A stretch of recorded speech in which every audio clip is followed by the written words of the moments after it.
The mountain winds cut through the command post at Forward Operating Base Atlas when Major Elena Vasquez received an encrypted transmission that would force her to choose between protocol and instinct, a flash priority order demanding immediate artillery strike on coordinates deep in the Cuna Valley, targeting what the intelligence brief classified as an enemy weapons cache requiring destruction within 18 minutes before insurgents could relocate the munitions. Vasquez had commanded fire support operations across 3 deployments spanning 9 years, coordinated over 600 precision strikes, and earned a reputation for methodical accuracy that made her the officer commanders requested by name when missions couldn't afford mistakes.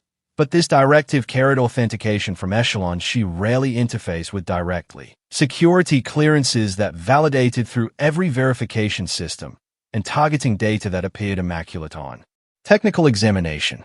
Her fire direction officer, Captain James Riley, brought up the digital map overlay showing the strike coordinates, a cluster of structures nestled in a narrow valley, infrared signatures indicating weapons storage based on heat patterns, movement tracking suggesting enemy personnel rotating guard shifts in defensive postures. Every element of the intelligence assessment screamed legitimate military target. Yet Vasquez found herself staring at the authorization screen while something wordless and urgent pulled at her attention, a discordance between what the data showed and what 9 years of combat experience whispered in the back of her mind. Riley noticed her hesitation and spoke with the careful respect of an officer who'd served under her command for 2 years. The timeline is critical. If we're executing this fire mission, we need to calculate firing solutions now. The artillery crews need at least 10 minutes to position and load for this range. Vasquez nodded slowly, her fingers hovering over the digital authorization pad, reviewing the metadata embedded in the strike package and noting it originated from a joint intelligence fusion cell that had provided reliable targeting on previous operations. She was reaching to approve when her eye caught something in the imagery timestamp. The coordinates showed structures, but the satellite pass metadata indicated the photograph was 72 hours old, not the near-real-time intelligence that doctrine required for time-sensitive targeting. Her hand froze as implications exploded through her tactical awareness, because firing artillery at coordinates based on 3-day-old imagery violated every protocol designed to prevent catastrophic errors, the kind of mistakes that killed civilians and destroyed the fragile trust combat operations required. She grabbed the radio handset and transmitted directly to the artillery battery. Steel Range 6. This is Vanguard Actual. Hold all fire missions. I say again, hold all fire missions. Wait for my authorization before any rounds are prepared. The battery commander's voice came back immediately, professional but clearly surprised. Vanguard Actual. Steel Range 6 copies, hold order. Be advised we have authenticated fire mission in queue with priority authorization. Please confirm hold supersedes existing orders. Vasquez's voice carried the steel that had earned her respect across the brigade. Steel Range 6. Confirmed. Hold supersedes all existing fire missions. The authorization package contains compromised intelligence data that requires immediate validation before any rounds are fired. Acknowledge. There was a brief pause, then the response. Vanguard Actual. Steel Range 6 acknowledges hold order. Artillery battery standing by. Request clarification on compromised intelligence for our records. Vasquez was already moving, leaving the command post at a pace just short of running, with Riley struggling to keep up as she headed toward the intelligence operations center housed in a reinforced bunker where analysts worked surrounded by screens displaying data feeds from satellites, reconnaissance drones, and signals intelligence platforms. She pushed through the door with enough authority to make every analyst turn, her voice cutting through the low conversations and clicking keyboards. Who generated fire mission package Delta 92, and why am I seeing satellite imagery that's 72 hours old being presented as current targeting data?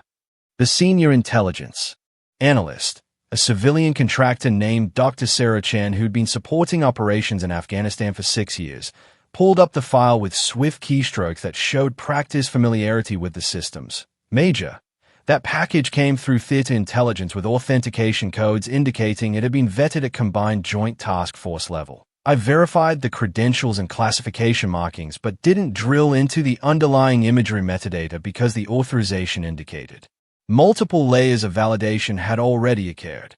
Vasquez leaned over Chen's workstation, watching as the intelligence package was deconstructed layer by layer, revealing a trail that grew more troubling with each revelation. The satellite imagery had been captured during a confirmed insurgent logistics operation 3 days prior, but signals intelligence indicated that compound had been abandoned within 12 hours of that imagery being taken, meaning current occupation was unknown and possibly civilian. Riley's voice came from beside her, tight with controlled anger. If that artillery strike had been executed, we would have dropped high explosive rounds on a structure that might be empty or worse, occupied by civilians who moved in after the insurgents left. This would have been a massacre with our unit taking responsibility. Vasquez felt fury and calculation battling in her chest, because someone had either committed a catastrophic intelligence failure or deliberately constructed a fire mission package designed to produce civilian casualties that would be attributed to her command. She turned to Chen. Pull every system log associated with this strike authorization. I want to trace the entire chain from origination through validation to delivery, and I want it now. While Chen and her team tore through digital audit trails, Vasquez contacted theater operations directly, bypassing standard communication protocols to reach Colonel Michael Bradford, the deputy intelligence officer she'd worked with during her previous deployment. His face appeared on the secure video link, and before she could speak, he said, "Vasquez, I was just about to send you an urgent warning. We've identified a significant penetration of our fire support coordination systems. Someone with detailed knowledge of our protocols has been injecting compromised strike packages into the authorization network."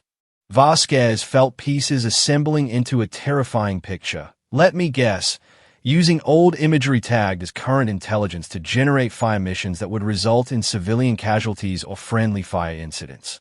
Bradford's expression confirmed her suspicion. Exactly that. We've been tracking this penetration for approximately 9 to 6 hours. The adversary is sophisticated enough to use stolen authentication codes and forge authorization chains that appear completely legitimate until you examine the underlying source materials. The implications were staggering, because it meant an enemy had penetrated their most secure fire support systems and was attempting to weaponize American artillery precision against American strategic objectives by manufacturing incidents that would undermine operational legitimacy and erode local support. Vasquez asked the question that dominated her thinking: how many other packages were distributed before you identified the penetration? Bradford's face showed the weight of his answer. We've identified 7 strike packages that went through the compromised pathway in the past 72 hours. Yours is the first where the commanding officer caught the discrepancy before execution. The other 6 missions were either completed or are currently in progress across 3 provinces. The enormity hit Vasquez like physical impact, because if those other missions had been executed against compromised targeting data, American forces might have just killed dozens of civilians while believing they were hitting legitimate military targets, the exact scenario that could turn entire regions against coalition forces and provide propaganda victories for insurgent networks. She made a decision that transcended her authority but couldn't wait for approval through proper channels. "Sir, I need immediate contact information for every unit that received those compromised packages. We need to abort any missions still in flight and conduct immediate battle damage assessment on any that were already executed." Bradford was already typing. "I'm sending you the list now.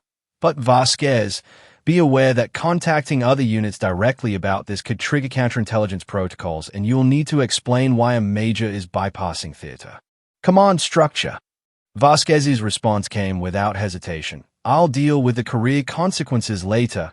Right now, we need to stop American artillery from killing civilians because someone hacked our targeting systems. Send me that list."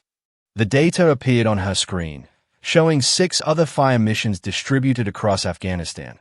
3 already executed, 2 in progress, 1 scheduled for execution within the next hour. She grabbed Riley. "Get me direct communication links to every unit on this list. Use any frequency necessary. I don't care if we have to go through civilian satellite phones. We need to reach them immediately." Riley started working the communications board while Vasquez turned back to Bradford. "Sir, I need you to initiate theater-wide alert about the compromised fire support network. Every artillery unit needs to verify imagery timestamps before executing any strike authorization. This penetration could generate casualties that set our operations back years."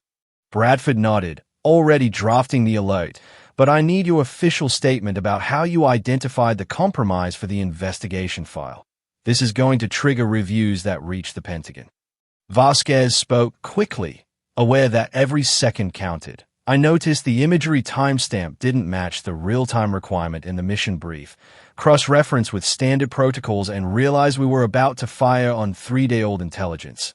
The authentication codes were perfect, but the underlying data was compromised, which suggests the adversary has deep knowledge of our systems but isn't familiar enough with field protocols to fake the metadata convincingly."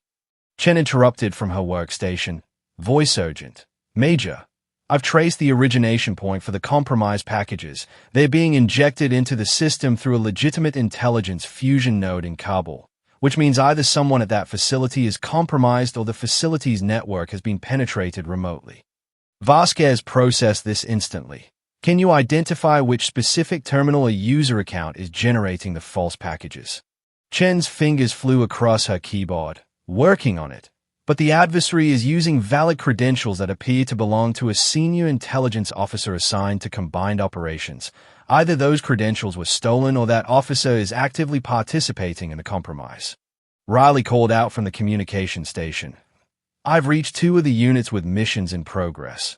Both have acknowledged abort orders and are holding fire pending verification, but the 3rd unit completed their strike 40 minutes ago before we could contact them." Vasquez felt her stomach tighten. "Get me damage assessment from that completed strike and contact the scheduled mission unit immediately. We have 1 hour to prevent another potential massacre." The next 30 minutes became a controlled chaos of communications as Vasquez coordinated with units across Afghanistan, explaining the compromise, verifying their targeting data, and stopping fire missions that could have killed civilians. Throughout it all, she maintained meticulous documentation, knowing that her actions bypassing command structure would require extensive justification. Bradford called back with updates. "Vasquez, preliminary assessment from the completed strike shows minimal collateral damage because the targeted compound was abandoned as we suspected. No civilian casualties, but also no enemy casualties, just wasted ordnance and compromised operational security." Vasquez felt relief mixed with determination. That's one potential disaster avoided. What about the counterintelligence investigation into the penetration? Bradford's expression turned grim. "That's where it gets complicated. The credentials being used to inject false packages belong to Lieutenant Colonel Richard Mason, senior intelligence officer at the Kabul Fusion Cell. But Mason reported those credentials compromised 6 days ago through proper channels, and the compromise was supposedly mitigated." Vasquez understood immediately, which means either the mitigation failed and his stolen credentials are still active in the system, or someone deliberately ignored his compromise report to keep the access pathway open. Bradford nodded. "Exactly. And that implies insider involvement at levels that should have prevented this compromise. We're looking at either catastrophic security failure or active collaboration with hostile intelligence services." The investigation that followed would reveal a penetration far more sophisticated than anyone initially suspected, with a network of compromised personnel and technical vulnerabilities that had existed for months. But in that moment, Vasquez focused on the immediate priority: preventing more strikes based on false intelligence. Chen called out another discovery. "Major, I've identified 4 additional strike packages in the queue that show the same timestamp anomalies. They are scheduled for execution over the next 48 hours across multiple commands." Vasquez grabbed the list and started making calls, reaching commanders she'd never spoken with before, explaining a compromise they had no reason to believe until she walked them through the technical details that proved the targeting data was falsified. Some resisted initially, unwilling to trust a major they didn't know, making extraordinary claims about high-level intelligence compromise, but Vasquez's methodical presentation of evidence and Bradford's confirming communications eventually convinced them. By evening, the immediate crisis was contained. All compromised fire missions had been halted, theater-wide alerts had been distributed, and counterintelligence teams were conducting emergency audits of the fire support coordination network. Vasquez sat in her command post, exhausted but unable to rest, reviewing the cascade of events that had started with her instinctive hesitation before authorizing what appeared to be a routine strike mission. Riley brought her coffee and spoke with quiet respect. If you hadn't caught that timestamp discrepancy, we would have fired on that compound and possibly killed civilians. Your decision to question the authorization probably prevented a strategic disaster. Vasquez took the coffee, but her expression remained troubled. The question is how many other officers received similar packages and didn't notice the anomalies. How many strikes were executed based on compromised intelligence before we identified the penetration? The answer would come in the following days as investigation teams conducted battle damage assessments and reviewed strike records, revealing that at least 3 missions had been executed against civilian structures based on falsified intelligence, resulting in casualties that would require years to repair in terms of local trust and operational credibility. The penetration had been orchestrated by a sophisticated adversary who understood American targeting protocols well enough to exploit them, using stolen credentials and technical access to turn precision strike capabilities into weapons against strategic objectives. But the investigation also revealed something else. Vasquez's decision to question authority and trust her instincts had prevented the compromise from achieving its full destructive potential. Her willingness to halt operations despite perfect authentication codes had saved lives and exposed a vulnerability that might have persisted for months more. Colonel Bradford personally called to deliver news she hadn't expected. "Major Vasquez, you're being awarded the Meritorious Service Medal for your actions in identifying and stopping the fire support network compromise. Your quick thinking and willingness to challenge established authorization prevented significant civilian casualties and exposed a major intelligence penetration." Vasquez appreciated the recognition, but her mind remained focused on systemic implications. "Sir, the medal is appreciated, but what matters more is whether we've fixed the vulnerabilities that allowed this penetration to occur. Recognition doesn't mean much if we're still exposed to similar compromises." Bradford's response carried weight earned through decades of service. "That's exactly the attitude that makes you the kind of officer this military needs. You're absolutely right that fixing the vulnerability matters more than medals, and I want you to know that your technical analysis of how you identified the compromise is being incorporated into updated protocols across all fire support operations in theater." Weeks later, as new security measures were implemented and the investigation continued, Vasquez received a visit from a civilian she didn't recognize, someone who identified himself only as representing a joint counterintelligence task force investigating the penetration.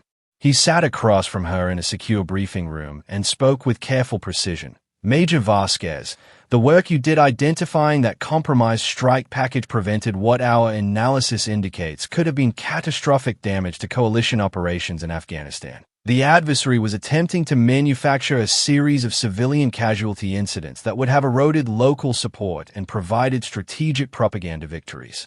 Vasquez listened as he laid out the full scope of what had been discovered: a multi-year penetration involving compromised personnel, technical exploits, and sophisticated understanding of American military decision-making processes, all designed to weaponize the precision and efficiency of American military capabilities against American strategic objectives. The civilian continued, "Your instinct to question perfect-looking authorization codes because something felt wrong represents exactly the kind of human judgment that our adversaries can't replicate. They can steal credentials, forge authentication chains, and exploit technical systems, but they can't anticipate when an experienced officer will notice that something doesn't align with established doctrine and operational reality."